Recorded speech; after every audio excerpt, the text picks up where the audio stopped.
wa ala alihi wa sahbihi wa mawala wa ba'd.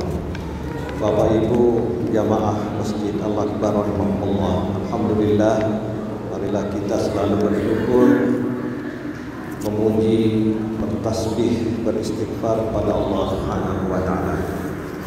Marilah kita mengirim salawat dan taslim kepada junjungan besar kita Muhammad sallallahu alaihi wasallam. Di dalam Al-Quran ada ayat Al-Quran yang sudah kita amalkan, tetapi mungkin kurang kita menyadarinya, tetapi kita sudah amalkan. Nah, Bismillahirrahmanirrahim. Qul in kuntum tuhibbunallaha fattabi'uni yuhibbukumullah wa yaghfir lakum dzunubakum wallahu ghafurur rahim.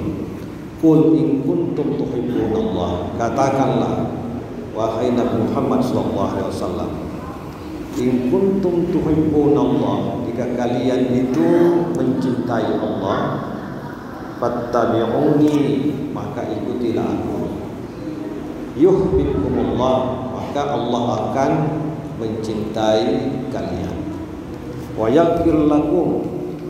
Kalau kita mengikuti petunjuk Nabi Muhammad SAW, Allah itu akan mengampuni dosa kita.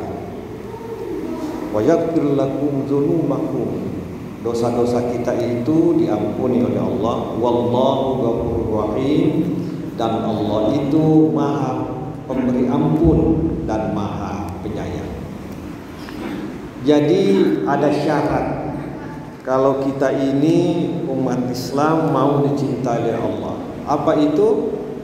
Fattabi'uni, ikutilah aku, ikutilah Nabi kita Muhammad sallallahu alaihi wasallam. Kalau begitu tidak bisa kita langsung, harus ada perantara, harus ada yang diikuti. Yang diikuti oleh siapa itu? Itu Nabi kita sallallahu alaihi wasallam. Tidak bisa kita langsung. Semakin kita mengikuti Nabi, berarti kita semakin cinta kepada Allah, dan Allah itu juga akan mencintai kita. Harus ada perantara, harus ada pihak ketiga. Kalau langsung itu setengah mati. Nah, itulah gunanya Rasul, itulah gunanya Nabi Muhammad SAW untuk kita ini umatnya. Itulah yang akan menjadi perantara kita. Sekarang kalau begitu kita cari perantara.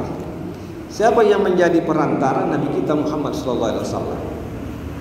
Nah, kita juga harus mencari lagi perantara. Kalau Nabi pasti, tetapi dalam kehidupan ini kita juga harus menjadi perantara supaya kita ingat terus Allah itu. Kalau kita berzikir, itu juga perantara. Kalau kita membaca Quran, itu juga adalah perantara. Kalau kita membaca tasbih, baca wirid, bacaan-bacaan, itu juga adalah perantara. Nggak bisa kita langsung. Kalau kita membantu masjid, masjid itu adalah perantara kita, bagian dari ibadah untuk kita mencintai Allah Subhanahu wa taala. Ada orang setiap ke masjid bawa sejadah. Sajadahnya itu perantara. Ada orang setiap masuk masjid salat, salatnya itu bagian dari perantara. Bawa tasbih, itu ada yang elektronik, itu ada yang itu begini-begini terus, itu juga adalah perantara. Carilah itu. Wabtagu ilaihil wasilah, carilah banyak perantara. Perantara yang kita bisa rancang, yang sesuai dengan kemampuan kita dan kebutuhan kita. Kalau perantara yang sifatnya umum, itu Nabi kita sallallahu alaihi wasallam, tidak bisa digantikan itu. Nah, sekarang tugas kita ini perbanyaklah jalan, perbanyaklah wasilah. Mengajar TPA itu juga adalah perantara kita, cinta kepada Allah. Ciptakanlah itu sehingga kemudian banyak aneka modal kita yang sifatnya perantara, sehingga kemudian banyak jalan yang kita miliki, yang kita gunakan untuk kita mendapat kecintaan kepada Allah Subhanahu wa taala. Jangan dibatasi. Semakin banyak yang kita lakukan perantara-perantara itu, sepanjang itu dibenarkan oleh agama, perantara untuk melakukan kebaikan, insya Allah kita semakin merasakan kecintaan kepada Allah Subhanahu wa taala. Jangan hanya satu, jangan hanya 5, jangan hanya 10 perbanyak. Kalau dalam 24 jam kita memiliki 10 perantara kita lakukan, sholat sunnah, baca Quran, baca wirid, melakukan ini, melakukan itu luar biasa. Itu akan semakin mempertebal kita kecintaan kepada Allah Subhanahu wa taala.